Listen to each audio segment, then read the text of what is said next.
Lakers inihahanda na si D'Lo sa trade. Pero bago yan may good news naman dito kay Anthony Davis.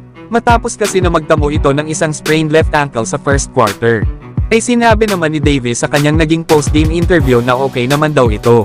At nakahanda nga daw itong maglaro sa susunod nilang laban sa Sacramento Kings.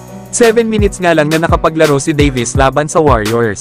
Inilabas na nga ito ng Lakers under 5 minutes remaining left sa first quarter. Na kahit nga wala ang nasabing big man ay nagawa pa rin ng Los Angeles Lakers na manalo laban sa Golden State Warriors. Pero sa susunod nilang laban dito sa Sacramento Kings ay hindi pwede na wala itong si Anthony Davis. Isa pa naman ito sa pinaka-reason kung bakit 3 beses na silang nananalo ngayong season sa Sacramento Kings. Ito nga ay dahil sa matinding depensa at mga rebounds na nagagawa ni Anthony Davis. Dahil kapag hindi naglaro si AD para sa Lakers ay panigurado na dominate ni Domantas Sabonis ang paint. Na tanging si Christian Coloco lang kasi ang available bukod kay Davis na legit na sentro ng Lakers. Lalo at ang ibang mga big man ng Lakers ay nagpapagaling pa sa kanilang mga injuries. Kaya tingnan natin mga idol kung makakalaro nga ba itong si Anthony Davis laban sa Sacramento Kings. Samantalang Los Angeles Lakers mukhang gagawa na ng trade. Lalo at itong si D'Angelo Russell ay hindi pinaglaro ng Lakers kanina laban sa Golden State Warriors. Na ayon nga sa report ay meron daw itong sprained thumb injury. Na wala namang malinaw na sagot mga idol kung papaano nakuha ni D'Lo ang kanyang injury sa kanilang last game laban sa Detroit Pistons. Pero ito pa ang nakapagtataka mga idol dahil available itong si D'Lo sa kanilang susunod na game laban sa Sacramento Kings. Na kahit sino naman talaga ay mapapaisip na possible na inihahanda na ng Lakers si D'Lo para sa isang trade. Usually kasi ito na ginagawa ng mga team lalo na kung trade na nila ang isang player. Iniiwasan na kasi nila na magtamo ang mga ito ng anumang klaseng injuries.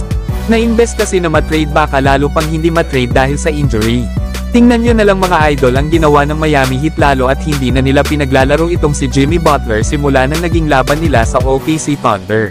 Na kung matatandaan ay nagtamo si Butler ng foot injury under 7 minutes sa first quarter versus OKC. At hindi na nga ito nakabalik pa ng laro pero ang nakapagtataka ay ang nakalagay sa report ng Miami Heat sa injury ni Butler ay sumasakit daw ang tiyan nito. Na malayo naman ito sa tunay na dahilan kung bakit nilabas si Butler sa laro laban sa OKC Thunder.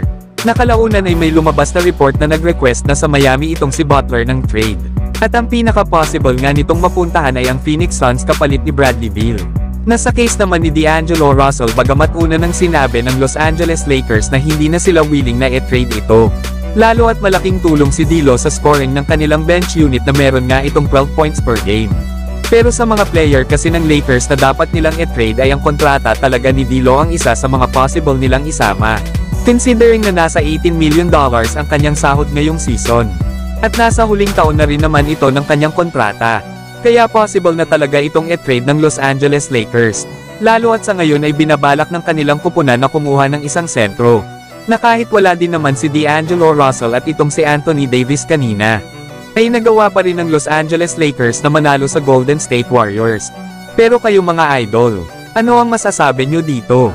Gusto nyo ba na i-trade ng Lakers si D'Angelo Russell?